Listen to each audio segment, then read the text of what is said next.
So every 3 hours, someone gets hit by a train in this country. On purpose or by accident or both? If you think about what happens to a body when it gets hit by a train and it takes that long to stop. So they're jumping from train to train on a moving train, but how are they actually stealing the merchandise? They're not surely they're not just hucking computers off the side of the... Yes, they are. I had one of my agents die by suicide, very violently in a non-traditional way.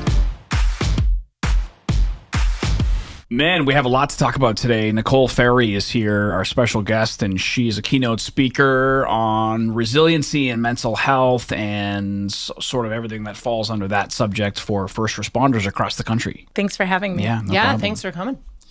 Of all the multiple jobs you've had, you graduated high school, went right into the National Guard. You were a police officer for a municipality in Western Massachusetts. You did private policing. You worked for the FBI. You were concurrently in the National Guard when all this is sort of happening. But one of the most interesting things that I looked about on your resume was you were a CSX police officer. Yes, I worked 12 years for the CSX Railroad Police, and they operate in east of the Mississippi. So they're a freight railroad company. Yes, that has a police department. So that is self-governing. It's not is it associated with a state or local law enforcement, or this is kind of their own jurisdiction? What does a private police force look like? So for CSX and railroad police officers, they are governed by Title 12, which is under U.S. Title 12, and it gives them authority for policing on the property of the police department. So you have to have training from the state that you have had in. And then usually it's the colonel of the state police that gives you, checks off all your paperwork and makes sure that you are certified in that state. And so for me, it was Massachusetts, and the colonel of the state police checks out all your training, make sure that you have all the, you have met all the criteria for that state. So 31,000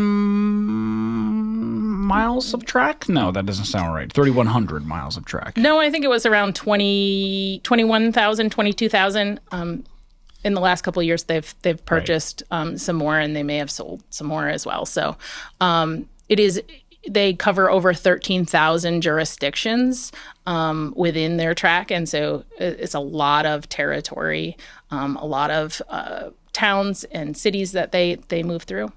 So some fun facts. Someone gets hit by a train every 3 minutes in the country? Every 3 hours. Every 3 hours. Every 3 hours. I was going to say 3 minutes sounds like a lot. Even 3 hours sounds like a lot to me. Yeah. So every 3 hours, someone gets hit by a train in this country.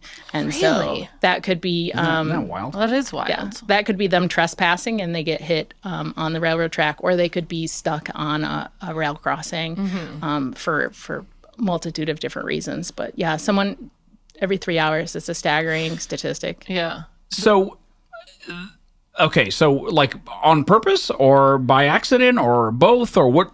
I would say both, on my 12 years of being with them and being a special agent, moving to technical special agent and then special agent in charge, we investigated everything from accidents to suicides. Right. And so it's a dangerous place when you're not paying attention. And I think that our citizens of our country don't have enough education about being on railroad tracks and being around railroad tracks. And so a lot of kids play on railroad tracks and a lot of accidents, happen. So the first thing that comes to mind is, how could you possibly get hit by a train? This thing is loud. It shakes the ground. There is a big, massive light on it. It's not like it sneaks up on you, right? I mean, how is this happening? Every 3 hours, someone gets hit by a train in the country. Yeah. So the interesting part is that technology has really helped trains be more quieter. And so different cities or towns or municipalities can actually take some of the safety features and dampen them. So you can apply as a city to make sure that the noise is down. So the horns and the whistles and the bells will not go off. So there's only a few entities in Massachusetts that have that. They're out near Boston. But yeah, they have got the rail down so that it doesn't, you have a traditional ting, ting, ting, ting, ting, ting, ting, Yeah. like the train that you think of. With welded rail now, it is much quieter. And depending on how much weight it is and how fast it's going, really determines, how far you can hear it. Also, weather plays a really big factor in whether you can hear it or not, which is kind of crazy. But people are out there for all different reasons. I mean, kids use it as a cut across. If you have headphones on, that, and people aren't on railroad tracks necessarily paying attention to that. There's like if you can't see it one way or another, you think, or a lot of people think that it operates like vehicle traffic. So one way it goes, like if you're a driver in a vehicle, you're on the right side of the road. Trains can operate either way on the track from either directions at any time. Okay, so we were talking about if they have two separate tracks side by side, they think if you're on the left side, you're clear. Correct. Okay.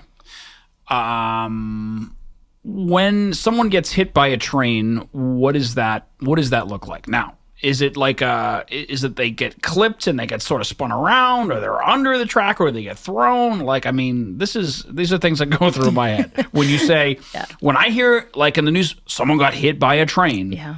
You were a CSX police officer. What does that look like? So it can be it could be multiple things, and so the size of the train can have a factor in that. The speed of the train can have a factor of that. If you're in a vehicle, what size vehicle that is. If you're not in a vehicle, and depending on where you got hit, all of that can be a factor in how bad it is. And over my time, it was either really clean or really messy. There's really no in between. It's almost like sometimes when you went and you were like, I just can't understand how clean this was. You also have to remember, depending on the length of the trains don't stop on a dime, right? They're very heavy. It takes a long time, and it's very dangerous for a train to stop quickly in an emergency. They call it putting the train in an emergency. And so it could take a mile or two for that train to stop. And so sometimes those scenes can be that long. If you, if you think about what happens to a body when it gets hit by a train and it takes that long to stop. A mile, huh? That's awful. Yeah, that's probably minimum, depending, like on the average size of a freight train to stop is probably a mile. How many cars are behind sometimes you see these trains go by and it looks like they're miles long. There's like 60 cars on that train, dude. Yeah, it really depends on what kind of train is it. Is it an intermodal train that's got intermodal containers going back and forth? So it's got stuff for different stores or something that is being shipped to, or if it's a hazmat train or it's a train that has tankers or anything on it. It really depends on the length of the train. Some trains are auto trains, and so they have all cars on them, and so they have 3 decks of cars up and down. So it really depends on what the train is the concept is and where it's going. So a train rolled through here the other day, and I heard the dude blowing the whistle like a lot. What does that indicate? Is there someone? My first reaction was, wow, someone must be on the track, or someone must be walking along the track. Yeah, so it depends on where it was. If there's a crossing, there's regulations on where they will sound the horn, the whistle. If there is somebody else, or if there is somebody on the tracks and they're trying to get their attention or something, they can use that as well. So it depends on where it was. You ever see Final Destination? You know I haven't. Why would you even ask me that question? Brian, you know the scene I'm talking about, I'm right? I'm aware of the premise of the movie, but no. I'm glad I don't know what scene you're talking about. The dude is like, it's the scariest thing ever. Like, right? The car pulls on the track and then it stalls and they can't start the car. Remember the school bus safety videos they had you watch in elementary school? I used to think buses were getting stuck on train tracks all the time because every single one of those safety videos showed you how to evacuate when you were on the train tracks. Every single one. I was like, is this happening all the time? Anyway. It is scary. It's scary. And I worked in a community before I was at the railroad that had us going through it and didn't know nearly enough to be, I've chased people down the railroad in my previous police department, never knowing how unsafe it was. Got ya. But yeah, there are, it's very scary to have your car stall out or be near something or have a trailer, like you have a truck and have a trailer behind it and it bottoms out and you can't get off the hump of that. Oh, man. So each crossing has an emergency notification sign. It's a blue and white sign right next to what will be crossbucks. It has a 1-800 number that's manned by somebody 24 hours a day. It also has a DOT number on it. So that 1-800 number you would call and say, I'm at crossing DOT number 12345 and say, I'm stuck on this track. Got ya. So they can hopefully get a hold of any incoming trains. Yeah, absolutely. Especially the DOT number will help you identify exactly what crossing you're on. Because if you call and say, hey, I'm on Main Street and I'm stuck on the crossing, like I told you, we had 13,000 jurisdictions. Every single one of them most likely had a main street. So that DOT number on that blue emergency notification sign is super important. Were you only investigating like train track fatalities, or like what else did you do in that line of work? Like, was there? I'm thinking like train robberies, like things like that, or was it mostly just like Breaking Bad, stealing the meth? Was it mostly just like? Yeah, so fatalities. Every day is different on the railroad. That was one of the great things about the job, is that every day was different. And so one day you could be investigating theft of tie plates, which hold the rail down. So we tend to pile those up in certain places and then go out and the construction team puts those rails together.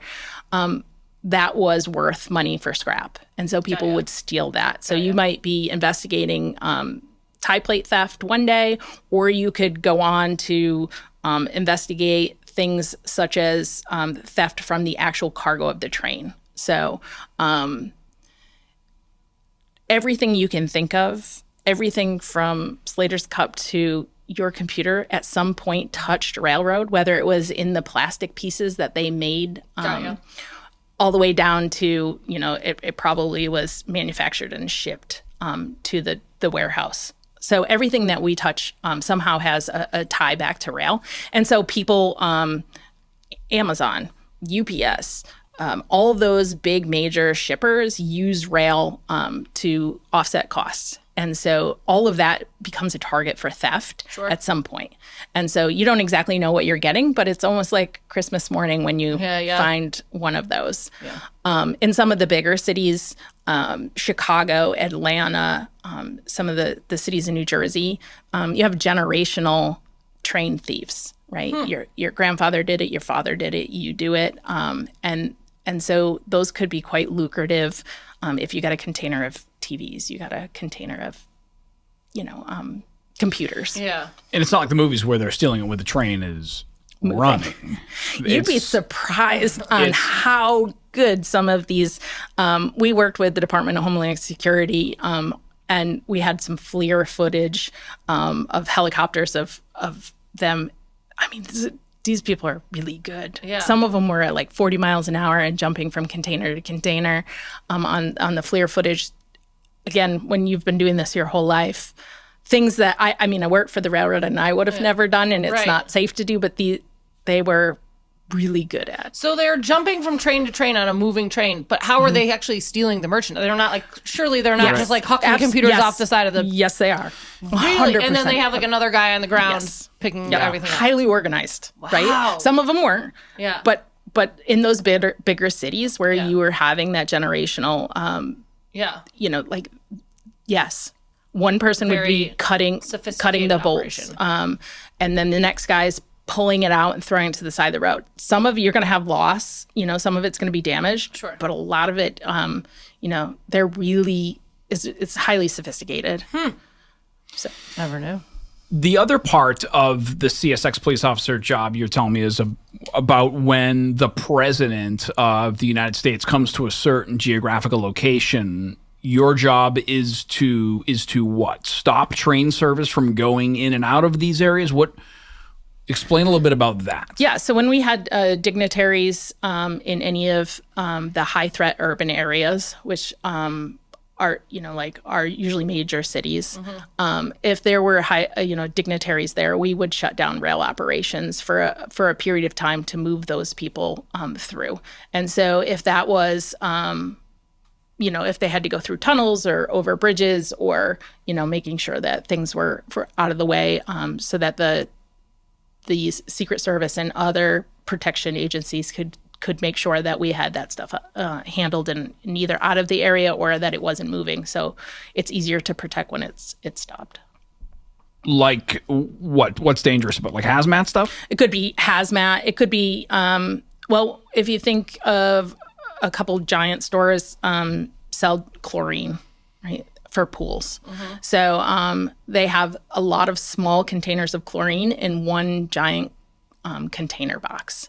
And so we had talked about, the dangerousness of per se chlorine and what you could use that for as a terrorist or as, somebody who wanted to do bad. So making sure that some of that stuff is taken out of the area. We talked about the Boston Marathon and the stuff that that the security measures that we would do as a rail to make sure that stuff was not in the area, so that it's not easily accessible or a target for somebody who wanted to do nefarious stuff. What's the danger of chlorine? That is a toxin. It's a inhalant, toxic inhalant. Yeah. So if that was used in a situation, you would have lots of respiratory issues. Interesting. Things I would never even think of. Yeah. So if you sort of toppled a car or a tank full of chlorine, people suddenly would be short of breath. I'm assuming, it's almost like an ammonia reaction. It's like the right? latest episode of Landman. Spoiler alert if you haven't seen it. On the next episode of Landman. Yeah. So if the actual tanker car was breached, yeah, absolutely. What else is dangerous to be carrying if the anything, like if you're near like the president or something, or there's oil that comes through, chlorine that goes. So there is a now I'm forgetting what it is, but there's a mandate from the government that says that railroads have to carry the hazmat. It takes it off the roads and puts it on the rail, and so there's a mandate that says that all those railroads have to, by law, have to carry that hazmat. So there's oil, there's chlorine, there's and we need that for drinking water, right? We need those to go to our filtration plants to have chlorine. So it could be just about anything. Oil, diesel, even high fructose corn syrup. That's funny. Can be toxic. I imagine anything in mass exactly. quantities like that. Anything in mass quantities. It's toxic, huh? High fructose corn syrup? If you had a whole rail car of it, drop out, because it's not found in nature. So so you're thinking of it as an inhalant, but if it went or okay, so you're talking about like sticky, like cars could be like stuck or something. I don't know. Sounds like a reach. Yeah. So I wouldn't say it was it could be toxic to an area, but it wouldn't. Well, remember the Great Molasses Spill? No. No, this is a thing. The Great Molasses Spill in Boston or whatever. People were getting stuck in like it was almost like a situation where they couldn't. Yeah, they were getting killed by the Great Molasses Flood of 1919. There you go. See, it was 1919. Yes, a disaster on January 15th, 1919, when a large storage tank in Boston's North End burst, unleashing a 2.5 million gallon wave of molasses. The tsunami-like flood rushed through the streets at an estimated 35 miles per hour, crushing buildings, even derailing a train. See, if you were there, you would have stopped that. 1919. Yeah. Yes. The Great Molasses Flood. 35 miles an hour. That's fast. That's fast. Yes. Mm-hmm. Yeah. For molasses. Yeah. Crushing buildings, derailing an elevated train, right. and unfortunately killed 21 people and injured 150. There you go. That's a sticky situation. Learning lots today. High fructose corn syrup, the great disaster. Coca-Cola spilling everywhere. So you spent 12 years as a CSX police officer. Mm-hmm. What got you out of that? So I am now medically retired. Yeah. From them. I had a scenario where I had one of my agents die by suicide, very violently in a non-traditional way, and he was a fellow CSX police officer. yes, he worked for me on my team, and so I wanted to help. Right, I had had lots of training in resiliency and how to deal with mental health. I had spent 24 years as an EMT, so I had plenty of my own trauma, but I wanted to help. And so this agent died by suicide in front of his partner, and I wanted to make sure that the partner was taken care of. And so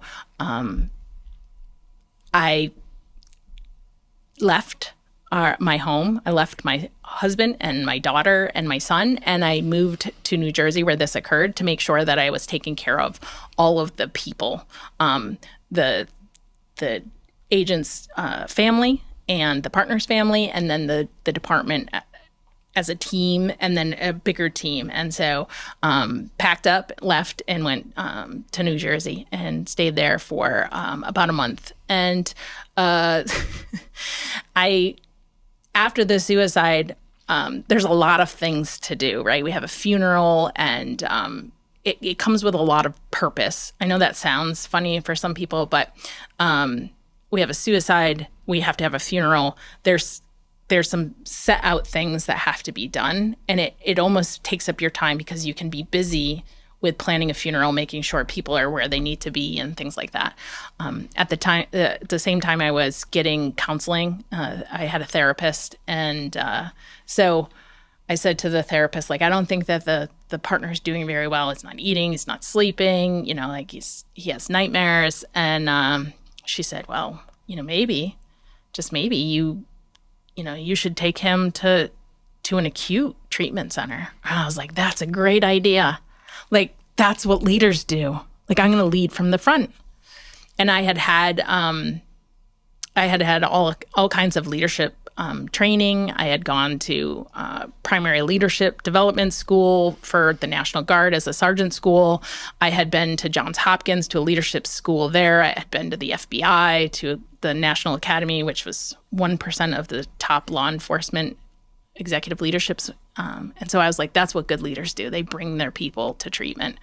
And that's what I did. I got on the plane, and the partner didn't. And so So you were tricked. I was tricked. I was Jedi mind tricked by my therapist. So they bamboozled you into treatment, into an intervention. So your therapist suggested for you to bring this gentleman to treatment, but really the treatment was for you. Right. Did that guy know that? No. So my therapist was not his therapist, Okay, right? okay. But every week when I came to, I did telehealth. And so every week when I did telehealth with my therapist, it was always evolved around my team. Mm-hmm. How can I do more for my team? Mm-hmm. They're struggling. And this was a common theme we had week after week after week. Mm-hmm. And I was like, I just don't think that he's getting enough from 60 minutes a week. I know I'm not getting enough. Like, I'm angry and I'm all these things. And she was like, yeah, I think it's about time for acute treatment. And I was like, that's brilliant. Mm-hmm. Brilliant. Oh man. This is like Shutter Island. Yeah. I was like, this is what this person needs.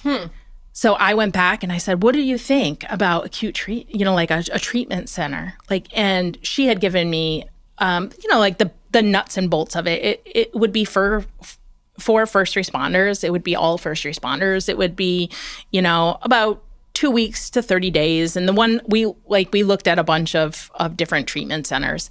And the one I found was First Responder Wellness out in Newport Beach, California. Their minimum stay was for 30 days. And so I was like, I can do 30 days. I did 3 months at the FBI. I've gone to boot camp. I've done police academy. Like, I could do this on my head. And I'm going to help somebody. which was really important to me because I had lost this agent and I didn't want to lose anybody else. And so I felt a very strong pull to help. And it was a Jedi mind trick. I fell for it hook, line, and sinker. I was like, I am going to be the leader that walks the walk and talks the talk, and I'm going to take him and put my money where my mouth is and go to treatment. So all the while abandoning your family. Oh yeah, because I was already going to New Jersey to be with them. When you're with CSX, the guy commits suicide. Yep. One of his comrades starts struggling with mental health, and you got to come in and rescue him. Yes, he was present when the other one, his partner. How did he commit suicide? In a non-traditional way.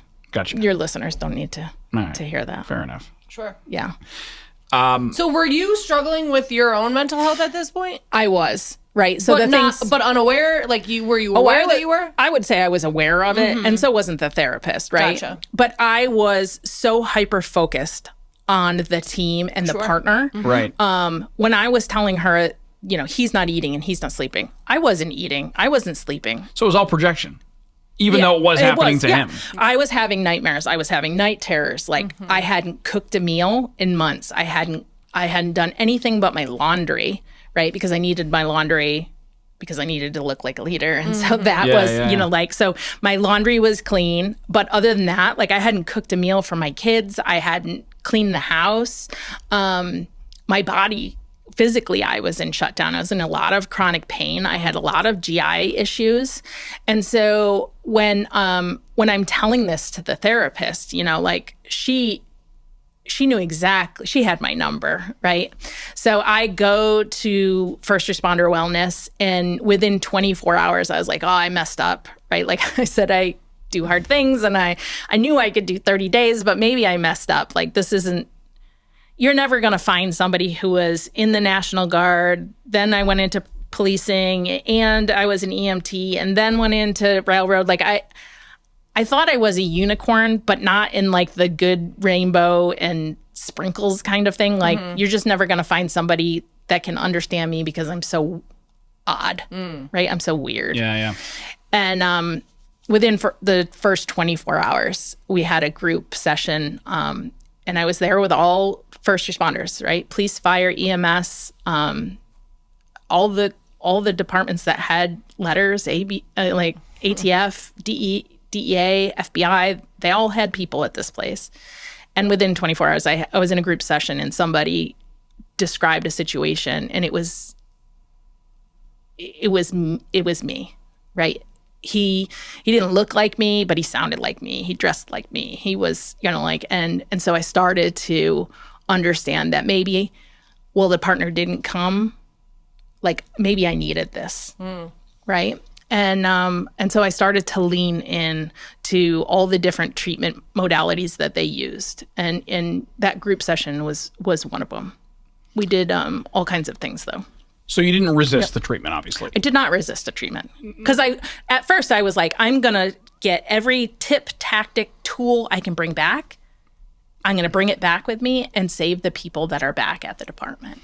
And so I was incorporating them in my life, but also I was going to bring them back. So wait a minute. So when the guy didn't go with you, at that point you knew that it was for you? No. Oh, okay. You're still not knowing. So you're still in the treatment center thinking you're gathering information to tell to others. You still don't know it's for you. Still don't know. But everybody else does. But everybody else does. Oh yeah. So your husband was aware of this, and all. Oh.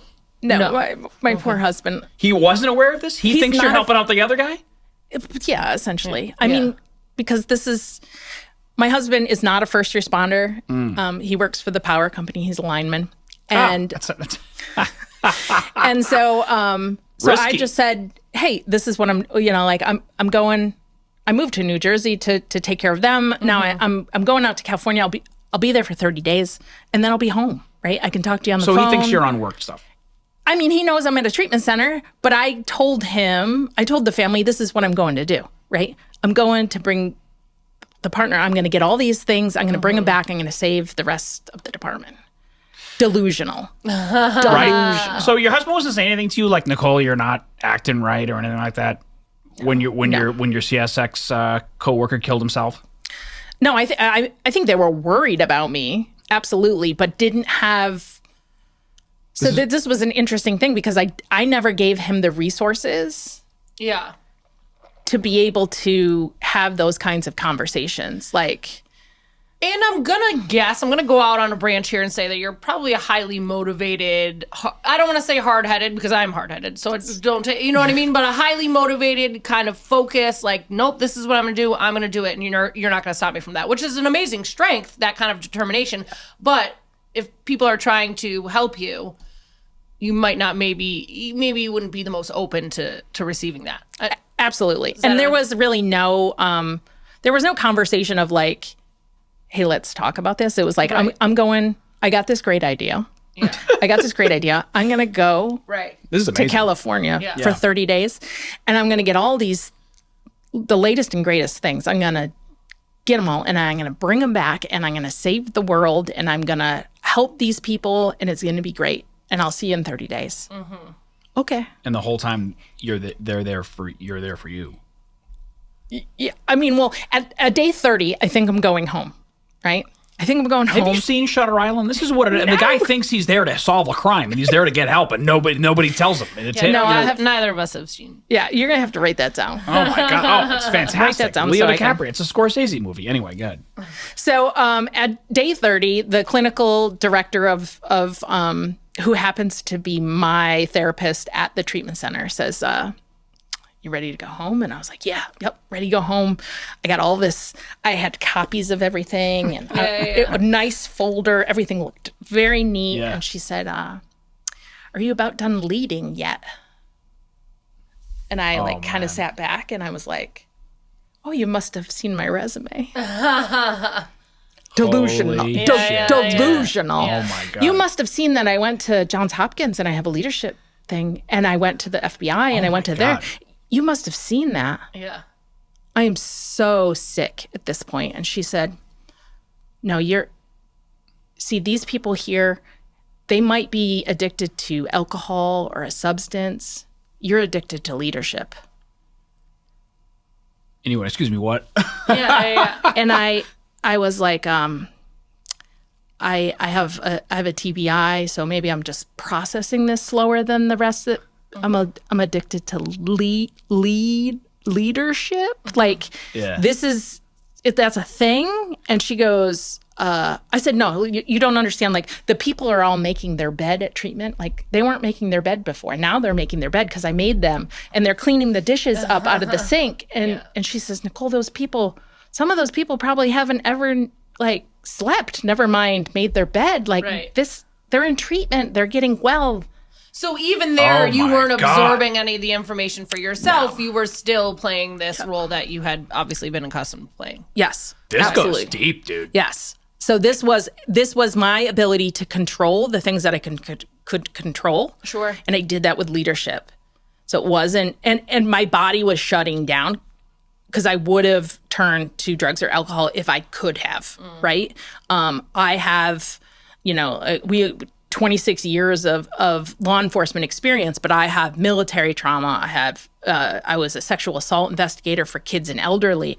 Like I came to the treatment center with a lot to process. Sure. And so my diversionary technique was like, I'm just going to lead my way through this. Mm-hmm.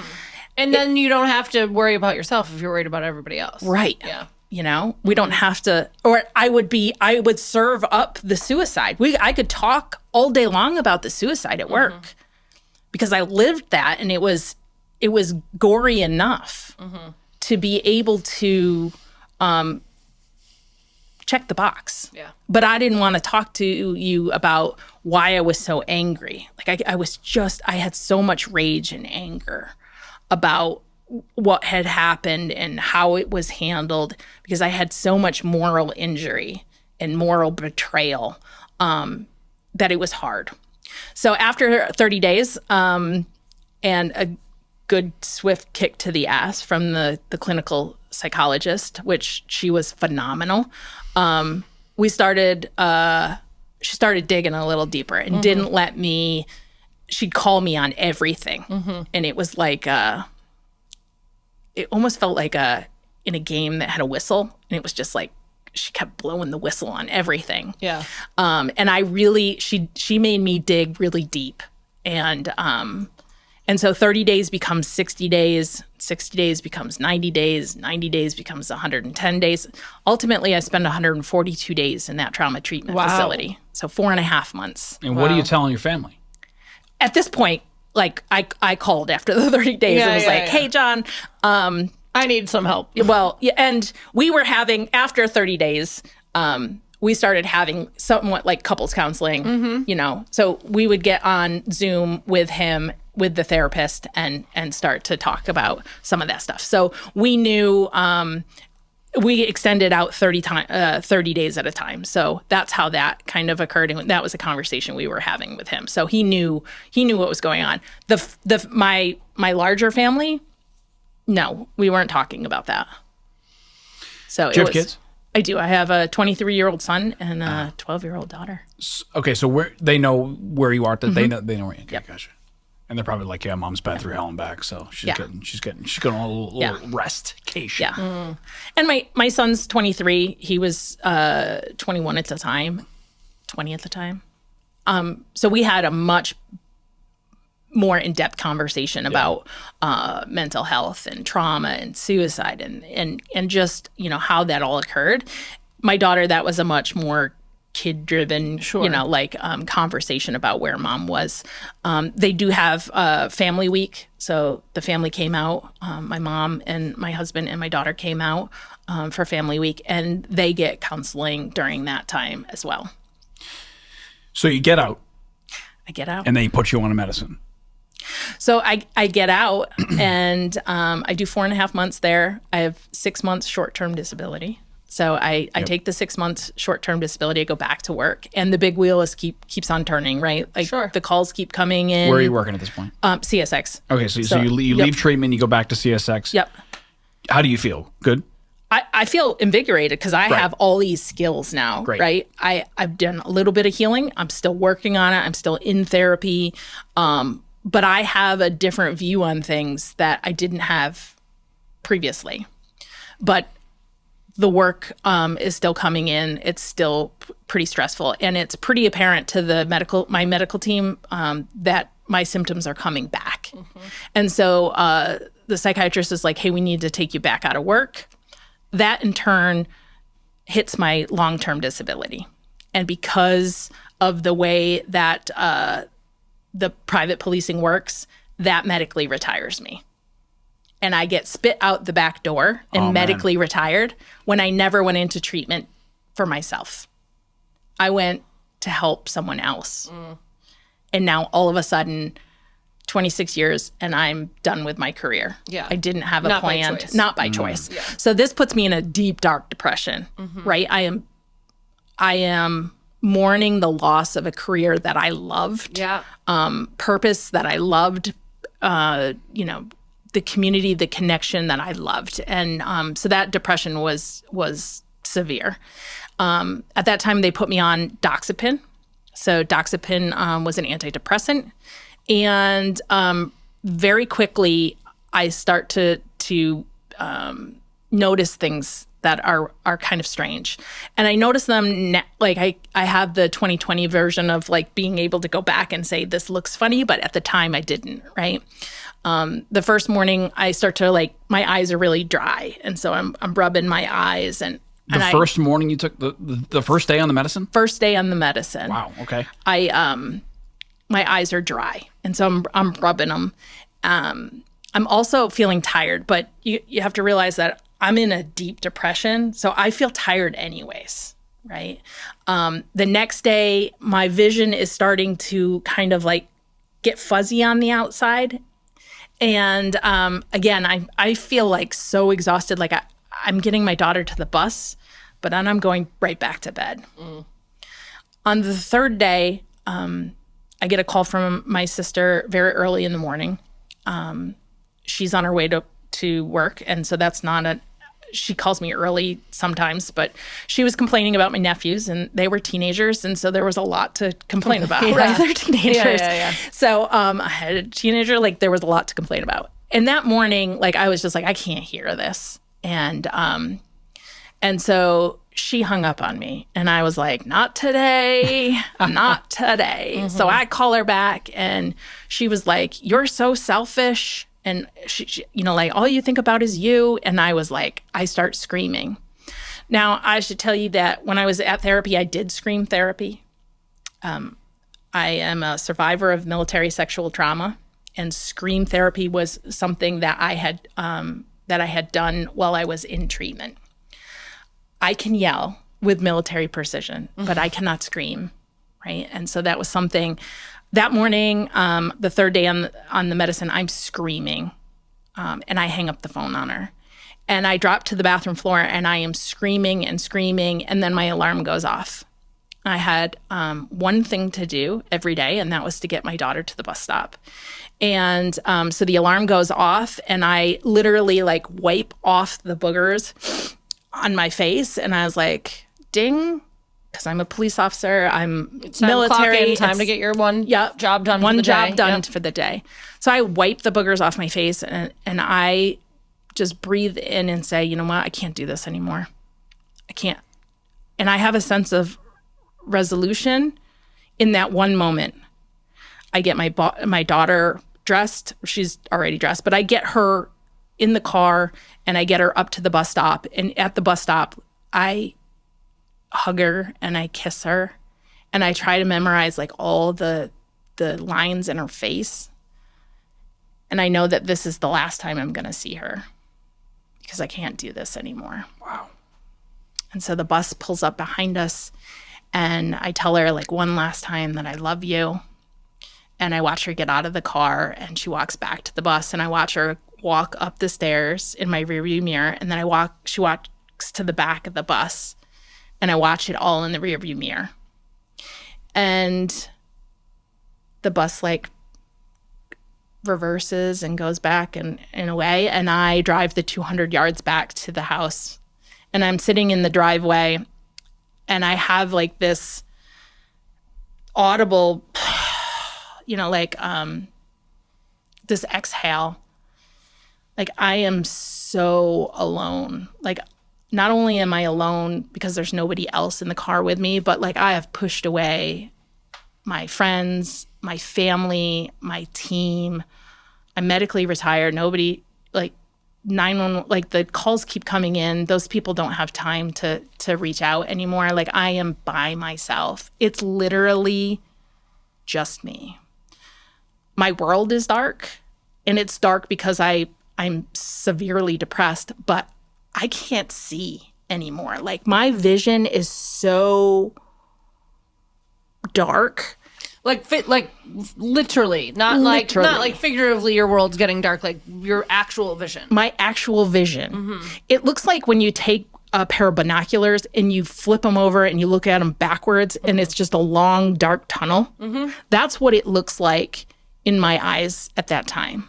So my world was dark, but my vision is also dark. I'm just going to say, what a mind fuck, because like mentally you're in that place, but now physically your body's actually matching up with that. It's got to be absolutely terrifying. I'm in my pajamas for the same pajamas for 3 days.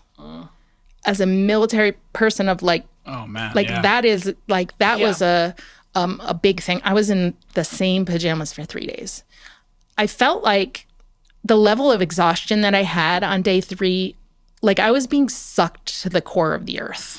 Like just like it was so heavy. Yeah, dude.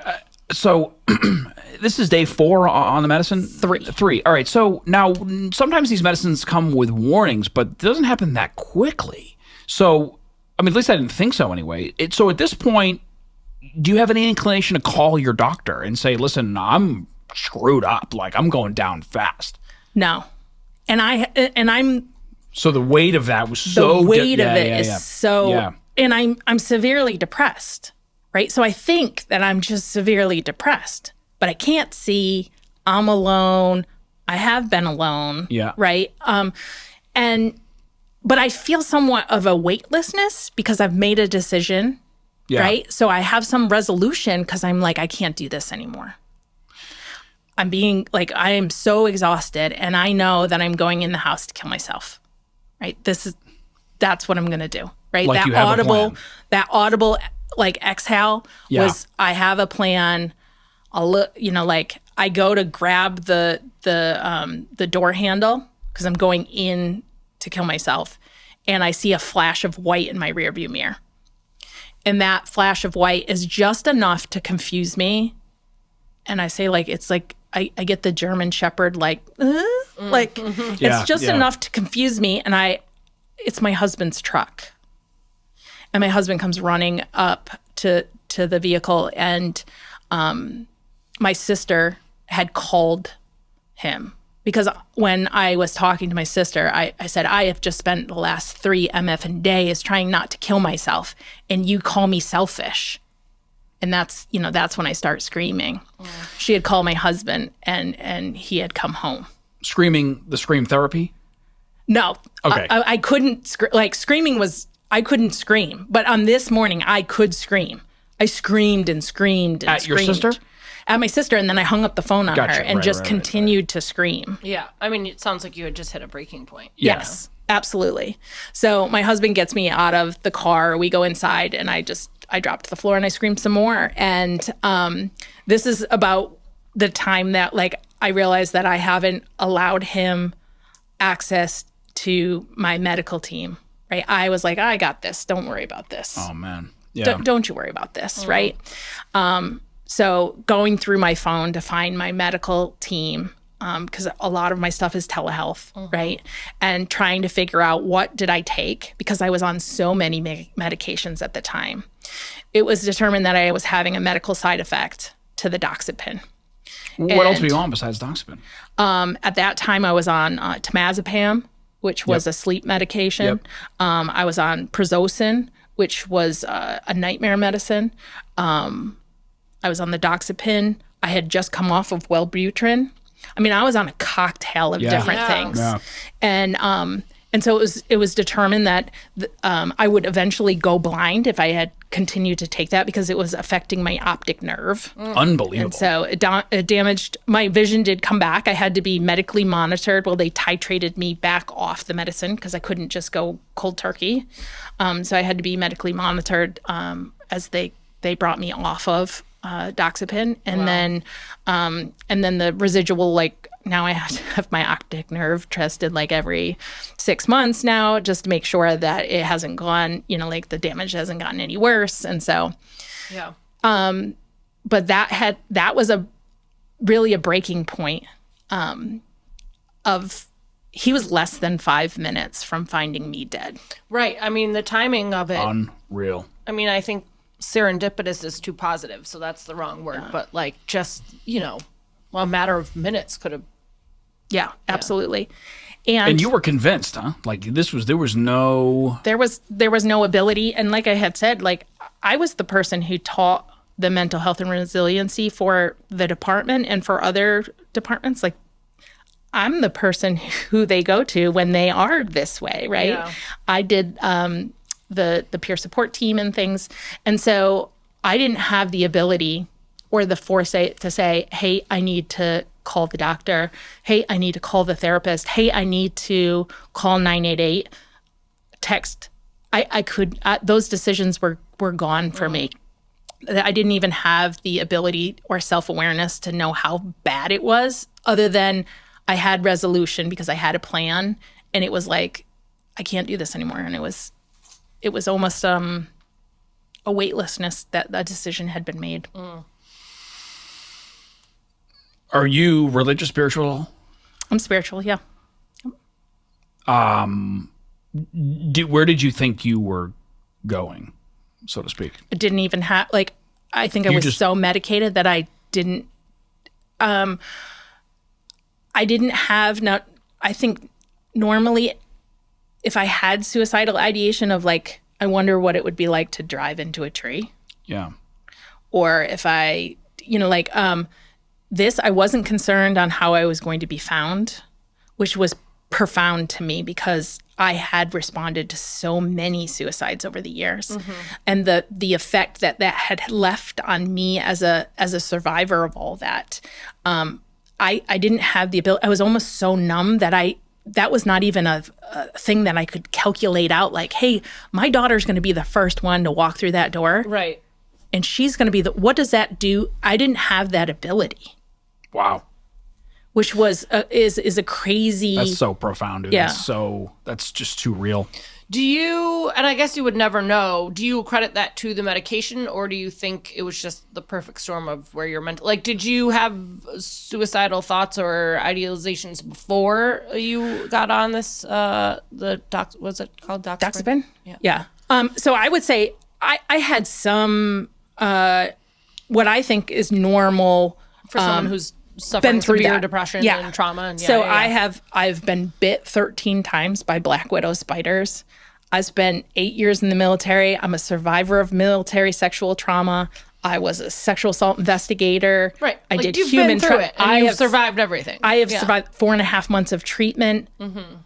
My rock bottom was a medication change. How ironic, dude. Yeah. Right? I had gone through all that and lived and been okay. Yeah.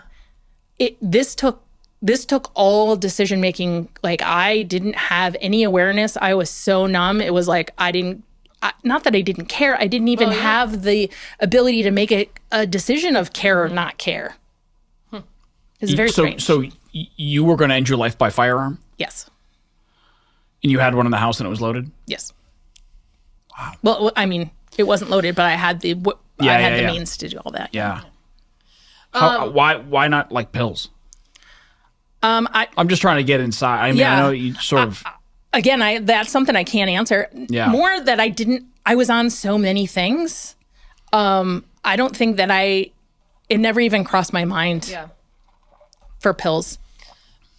Were you aware, or were you just in a state where it didn't matter? Like, were you aware when that medication was prescribed to you that this could be a side effect of that? Was that ever something that was discussed with you? Or, I mean, these are people you've been working with for a long time, and obviously, you have some trust in them. You shouldn't.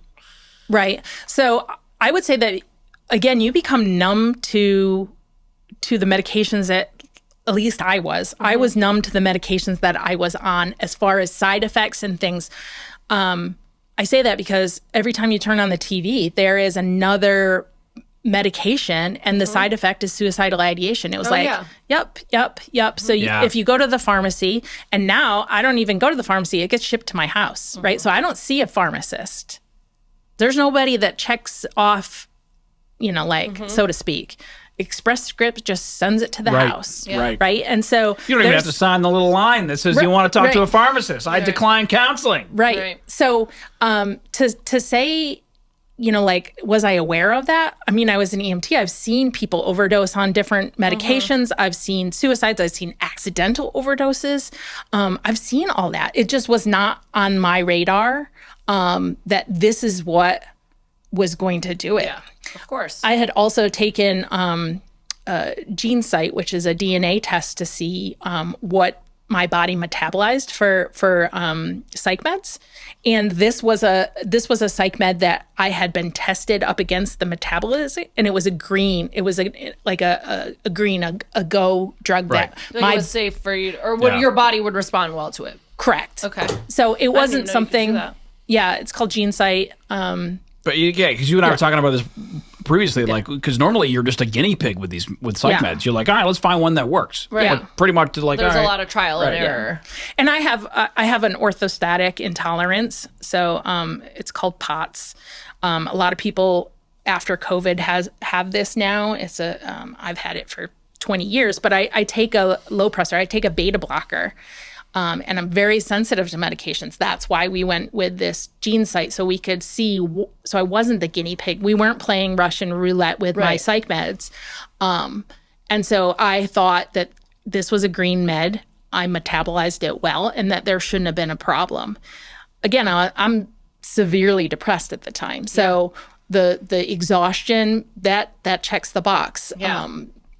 Not changing clothes, that was something. But my husband's leaving to go to work every day, coming home, and I had just lost, I'm mourning the loss of a 26-year career that was not over, right?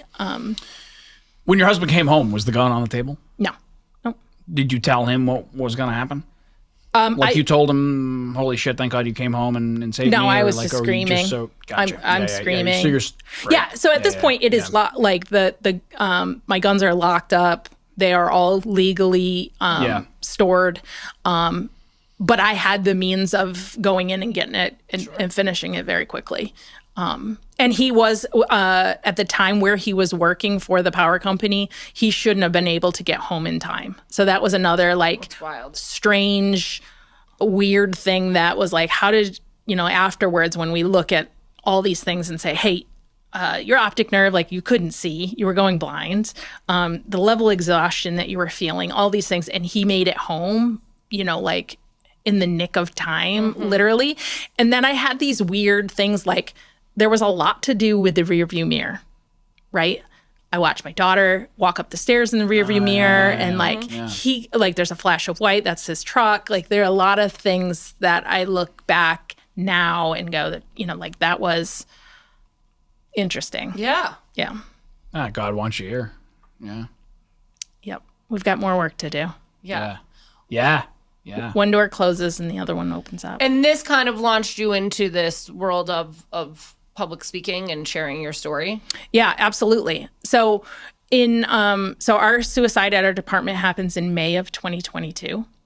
In February of 2022, so a couple months prior, I'm in Fort Worth, Texas, at an FBI National Academy trauma symposium, right? Trauma and wellness symposium. And I think I'm there to hear about the world's foremost leaders in mental health and wellness and trauma. Again, I'm trying to get tools and techniques and tactics to help my people. This is pre-suicide. So I know that there's something going on. And I hear two speakers there at that symposium that were like, I just sat there with my mouth open. I was just shocked. One of these guys is the SWAT team shooter for the Orlando SWAT team. He shoots the Pulse nightclub terrorist shooter. Oh, wow. Wow. So he's there, and that his name is Raul Rivas. And the other guy is Doug Monda. He works for Cocoa Beach, Florida PD. He's a sniper, and he goes on to work for the ATF and do a bunch of things for them. But these are the first two people that I hear openly speak about mental health and suicide from their own experience. And like, hey, this is, Doug talks about his two suicide attempts. And the other one talks about, it wasn't the Pulse nightclub shooting that gets to him. It's doing CPR on a 5-year-old on a car accident scene. Yeah. But they really were the first people that I had heard speak so openly and honestly. And this is how you go and get help. This is who you go to see. This is how you talk about it. This is, and you can still have a career and do this. And how sad is that 2022 is the first time you hear, because not everyone, but a large majority of people who are in this line of work are struggling with this. Yeah. And this is the first time you're hearing it talked about. Like that's 26 years, first time. Yeah. So I calculated after that how many hours of training between my college, all my college stuff, all my FBI, I've had 12,000 hours of training in 26 years, and less than 5 of them have been if I or someone next to me on my shift on the department was suicidal or a danger to themselves or others. This was the first time. And it was actually a question about what's for dinner that really drove me over the edge. So the guy says, if you have a problem with the question, what's for dinner, then you may have an issue, like brewing. And I was like, I can never figure out what I want for dinner. So I'm sitting at this folding table in Fort Worth, Texas, and I have a water bottle, and it's Texas, so it's hot, but it's February. Anyways, the water bottle didn't have a cap on it. And the guy said, what's for dinner? And I had such an unconscious reaction to what's for dinner. I hit the table, and the water bottle went up and splashed all over the leader in front of me, like some chief from somewhere. And all over the next person, I was mortified. Like I had soaked everybody. And it was like I had such an unconscious reaction to the question, what's for dinner? Because I would sit in my driveway, in my cruiser, and just go, the first words in the house, like when I get in is like, what's for dinner? I know, yeah. What's for dinner? And I could not, like, it would make me rock back and forth. I can make whatever you want me to make, but I don't want to make another decision. I've made life and death decisions all day long. So it's the decision. It's the decision. I thought it was more like the monotony of like life. Like, because my mother used to ask me what my homework situation was, and I hated that. No, this is a question of like the decision to make what's for dinner. You can tell me we're having tacos, and I'll go make the tacos, no problem. Right. I don't want to decide. I'm at rest now. Especially, I want to come home and chill. Like, and especially a decision that's so insignificant at the end of the day. Like what you have for dinner. You know what I mean? Yep. Like people ask for that just to start conversation. So obviously, this is not something you realize. Your visceral reaction to that, or subconscious reaction to that. I come home like for almost a month and a half, almost 2 months, and I'm messed up from this one question, right? These two individuals Doug started the foundation called Survive First, and they go around and they talk about what it's like to deal with this. But the question, what's for dinner, bugged me. Like I was in a funk for about 2 months, and I knew something was about to happen at work, right? I had had a bunch of different things happen, and so I knew something critical was going to happen that ends up being our suicide. About it was probably like 10 hours after the suicide, I LinkedIn messaged those two people from that conference and say, hey, I hope to God that you remember me.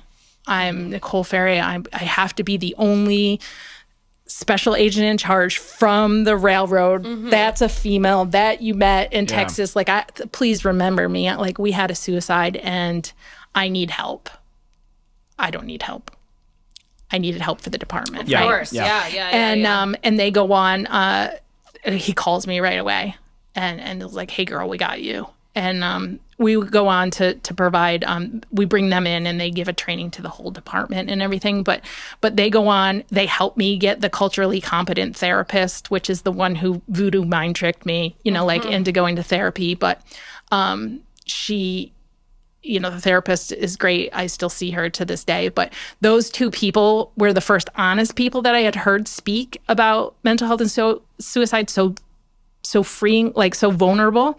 And I knew once I had mine that I needed to talk because there wasn't a lot of people talking about medication suicide, right? Or side effects leading to that in our community, right? There also wasn't anybody talking about what it looks like to be, to be addicted to leadership, right? And I speak at the FBI National Academy now 8 times a year to about 1,000 students globally about what it's like to be addicted to leadership and how devastating that can be, right? I was willing to give up my life for leadership and control. Yeah. It was crazy. But from the outside world, probably viewed as like success also. So like when people are addicted to positive things, like if you're addicted to working out, you're addicted to running, and you look the best you've ever looked in your life, all you're getting is positive reinforcement. Yes. When you're thriving in your career and the people underneath you say, she's such a great leader, your addiction is being fed by positive reinforcement, right? Absolutely. Everything looked really shiny on the outside, right? I had a shiny job. I had stars on my shoulder, right? Like I'm being flown everywhere to talk about human trafficking and things like that. Everything looked really good from the outside. Yeah. But that was your drug to mask your pain. Absolutely. Yeah. And like, an addict will do things. Abandon their family? Yes. Will they abandon? Yes. Yes. Well, right. Despite someone who continues to do something despite negative consequences. And your negative consequence was abandoning your family and people saying like, what the fuck? And you were addicted to leadership. Wow. Yep. It's really fascinating. And probably, again, one of those things that's maybe ignored because one of the side effects is being successful. So if you're addicted to something Right. that looks good on paper, And a department will love the hell out of you, right? You're very successful at you get Right. things done. Right. Nicole, get Right. stuff done. right. And So- then more pressure gets put on you because of that, Absolutely. because they know Yep. you're the go-to person It's a for these self-fulfilling Yeah. circular process that you do better, you get more work, you do better, you get more work, and then you just have a meltdown. things. Yeah. And you see those shows like on Netflix or whatever, like the docuseries, miniseries. They follow these investigators, and they're leaving there. I gotta go to investigate this murder for 96 hours, and they're not seeing their family and stuff. And Yeah. wow, that's quite a fascinating story. And I love that, you've turned it into now you're just like those two gentlemen affected your life. You're now affecting other people's lives. And, hopefully you can take some joy in that or some pride in that. Yeah, absolutely. So I started speaking. I went to speaking school to learn how to tell that story in a manner that didn't re-traumatize me every time I told Right. it. Right. Interesting. Yeah. Because there's every time you talk about it, you heal a little bit, but you also re-traumatize yourself a little Absolutely. bit. Yes. And so what I found is that when I talked about it, people would line up at the end after the speech was over and they'd trauma dump on you. They'd vomit on you. Oh, like, yeah, sure. my mother died by suicide. My brother died of an overdose. I'm dealing with trauma right now. I can't sleep. And so I'd be like, oh my God, I just spent 60 minutes telling you my whole story, which traumatized me. And now I have to take on all Now of I your, have to take on all of your vicarious trauma that you've dumped on me. So that was interesting. And then along comes my service dog, right? And I get a service dog. His name is Cash, and he's slept for the entire time here on the floor. And that's been a little bit different to bring him in. And so now more people are interested in him, opposed to they tell me about their dogs instead of their trauma. So it's been a little bit better. easier, a little more palatable. Yeah. What is the role of a service dog? Like, what does it do? So my service dog does a few different things for me. He does mobility, he does psychiatric, and we're learning to, the longer he will be with me, he'll do some alert work as it goes. So I have an orthostatic intolerance. So if I bend over and get back up, I get dizzy really quick. And so I have tachycardia. My heart beats really, really fast, and sometimes I pass out. I haven't passed out in a long time. So anyways, if I drop things, he picks them up, right? Simple. I drop things, gotcha, he picks them up. If we are in any incline, anything at all, anything more than 1% incline, he's got a traffic leash that he will pull me up so that I don't have to expend so much energy getting going. He'll pull me up the stairs.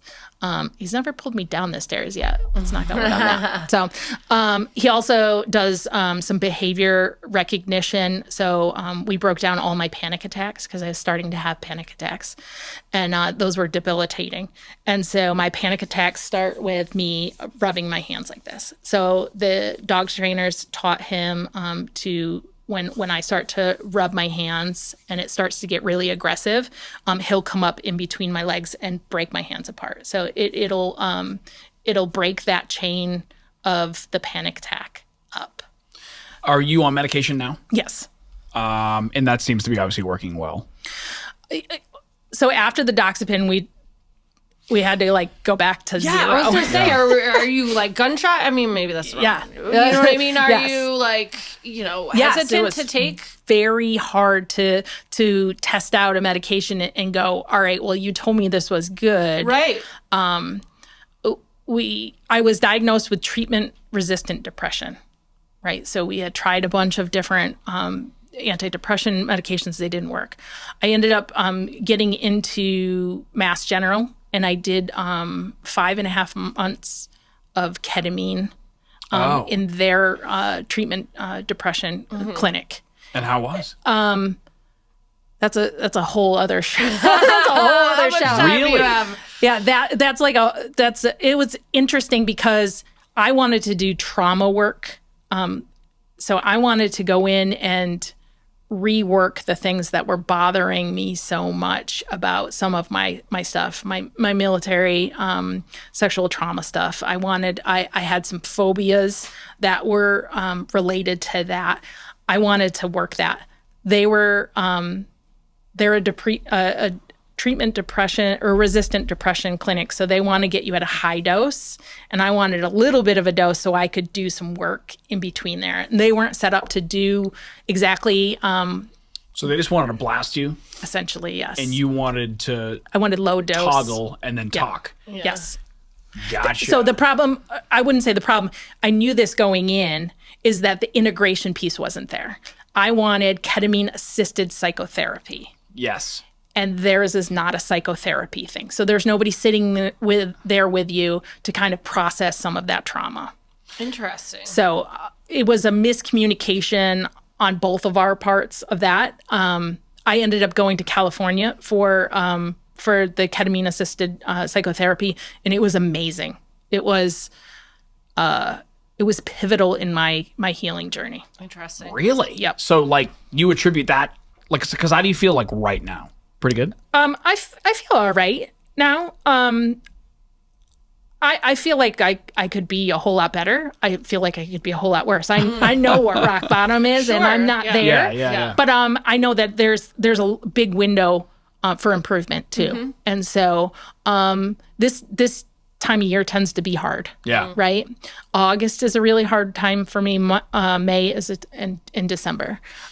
Those are just anniversaries, and it feels like my body knows exactly. Like it keeps better time than any clock or any calendar. When you wake up in the morning, what do you look forward to? So right now it's time with my daughter. Yeah. So yeah. what I have been able to, through the healing that I have done, is that I was so dysregulated I couldn't sit with my daughter to play Barbies with her or Legos or anything that she wanted to do. Either I didn't have time because everyone else was more important. That was the sad part of being addicted to leadership. Yeah. But now I'm regulated enough where I can sit and have conversations with her. I can play Barbies for small windows of time. Through the dog training stuff and Warrior Paws, where he came from, like they brought her in and they taught her how to train dogs. And so she's 12 now. So she has like this little dog training like dream of she wants to be a dog trainer. So we spend a lot of time with the dog, training him new tasks and things like that. So those things are things that I really look forward to, is opportunities where I get to spend time with her, time with my husband, because I feel like I abandoned them so much over the years, right? My son and my daughter and my husband. And I'm willing to bet if somebody asked you that question 5-10 years ago, what are you looking forward to? They probably would have been work-related answers. Work. Yep, 100%. Do you worry about getting addicted to speaking? Yeah, I mean, there's a very... Yes and no. There's no money in speaking, right? It is your livelihood, though. Yeah. It is my livelihood. There is very little money to talk about mental health and suicide, right? It is so very needed in our culture right now, in our world right now. From like elementary school through lines of work that you know what I mean? It's is so vital. Just being able to handle stress, because not all stress is bad stress, right? Right. Yeah, you need a little resistance. You need a little stress in your life. You need to have a challenge to overcome, right? Adversity is a must. Yeah. Yes, grit, adversity, all of that stuff is a must. But it's how it's your resilience, and resilience is really a coined term, and it's really overused right now. But stress can be good and stress can be bad. And if you think about it as waves, like they can be little waves or they could be big waves, or they could be like tsunami, molasses. Yes, the great molasses High wave of fructose corn syrup. 1919. Let's not forget. Yes, 35 miles an hour. But that we have to learn how to reset and be ready for the next thing that's coming. Sure. And I think that we get, I know for me, I got stuck, right? And like we talked about, like control was something that I could use, and I was good at it, and I was motivated by it, and I was rewarded by it, and so yeah, it's been an it's been an interesting ride for sure. But speaking, I don't know if I'm going to get addicted to speaking. Right. You know, I do like storytelling, so I am writing a book, and That's awesome. Do you have a title? the title is "You're Not a Unicorn." Yeah. And that's nice, you know yeah. because I thought I was a unicorn, and it's about my conceptual model of recognizing that you're in a problem, right? Responding to that problem by putting your hand up and asking for help, and then resetting. So recognize, respond, and reset. Is this your first podcast? No. Oh, I thought it was. Is it your favorite podcast? It is definitely. It is my first podcast in person. Okay. Oh, there you go. Right. Yeah, So, right. yeah. Well, we appreciate you sharing your Yeah. story. I mean, it's fascinating and inspiring, and we're glad that you're here. Yeah.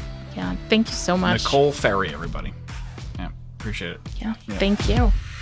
Can you spit out your gum next time we start? I can hear you smacking away. I swallowed it. Yes. I almost.